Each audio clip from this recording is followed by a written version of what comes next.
আমি পরিবারের বড় মেয়ে। যখন আমি ক্লাস 10 এ পড়ি তখন আমার বিয়ে হয়ে যায়। আমার বাবা দেখে শুনে খুব বড়লোক পরিবারে আমার বিয়ে দিয়ে দেয়।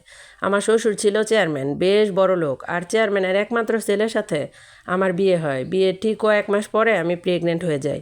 তখন আমার অলরেডি 2 মাস চলে। একদিন আমাকে আমার শাশুড়ি ডেকে রুমে নিয়ে গিয়ে বলে, শোনো তোমাকে একটা কথা বলবো, কিভাবে যে বলবো বুঝতে পারতেছি না, কিন্তু কথাটা বলা অনেক জরুরি।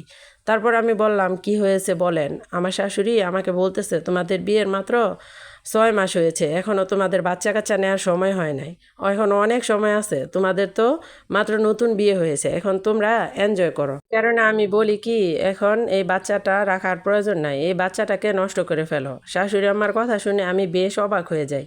তারপর আমি বলতেছি যে এটা কোনোদিনও সম্ভব না, অলরেডি 2 মাস শেষ হয়ে গেছে, কিছুদিন পরে 3 মাস হবে, এখন আর কোনোভাবে সম্ভব না। আর আপনাদের ছেলে কি চায়, সে তো কখনো আমার কাছে এই কথা বলেনি। আর আমি এত বড় পাপের কাজ করতে পারবো না, মাফ করবেন। এরপর আমি রুমে গিয়ে আমার স্বামীকে বললাম যে আচ্ছা তুমি কি এই বাচ্চাটা চাও না? সে বললো কেন চাইবো না, এটা আমাদের বাচ্চা। আমি বললাম তাহলে আম্মা আব্বা যে বলতেছে বাচ্চাটা নষ্ট করে ফেলার জন্য।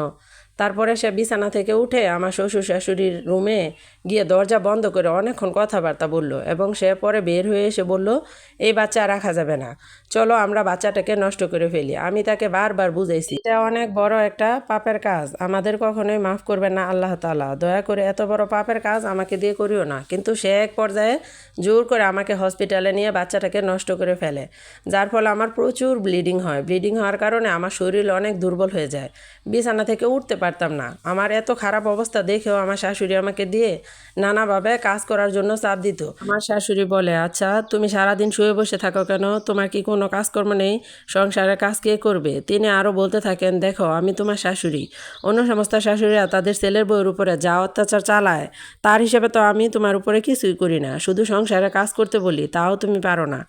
আমি বললাম, আম্মা আমার শরীর এখন অনেক খারাপ, আমি বিছানা থেকে উঠতেই পারি না। অবস্থা খারাপ দেখেও আমার শাশুড়ি আমাকে বলে, যা এক্ষুনি বিছানা থেকে উঠ, তোকে ভালোভাবে বলি, তোর গায়ে লাগে না, এখন তুই উঠবি, বাড়ির সব কাজ করবি। আমার শাশুড়ি আমাকে বলে যে জানিস তোরা কত গরিব পরিবারের মেয়ে, আর আমরা কত বড় লোক, এই পরিবারে যে তোকে বিয়ে করে আনছি এটাই তো তোর ভাগ্য। আমি আমার শাশুড়িকে বললাম যে আমরা তো গরিব পরিবারের মেয়ে, আপনারা আগেই জানতেন, তাহলে কেন আমাকে বিয়ে করে আনছেন? আমার শাশুড়ি বলল যে আমি আগেই চাইতাম আমার ছেলের একটা গরিব পরিবারের মেয়ের সাথে বিয়ে হোক, আর সেই বউকে দিয়ে আমি যাতে সব কাজ করাতে পারি, আর আমি বাড়ির সব হুকুম চালাতে পারি ওই বউয়ের উপরে, এই কারণেই তোকে বিয়ে করে আনছি। আমার উপরে অত্যাচারের মাত্রা দিনে দিনে আরও অনেক বাড়তে লাগলো। একটা সময় আমি আমার স্বামীর বাড়ি থেকে পালিয়ে আমার বাবার বাড়ি চলে গেলাম, এবং আমার মাকে নিয়ে একটা কবিরাজের কাছে যাই আমার শ্বশুর শাশুড়িকে তাবিজ করার জন্য, তাদের অত্যাচারের হাত থেকে বাঁচার জন্য।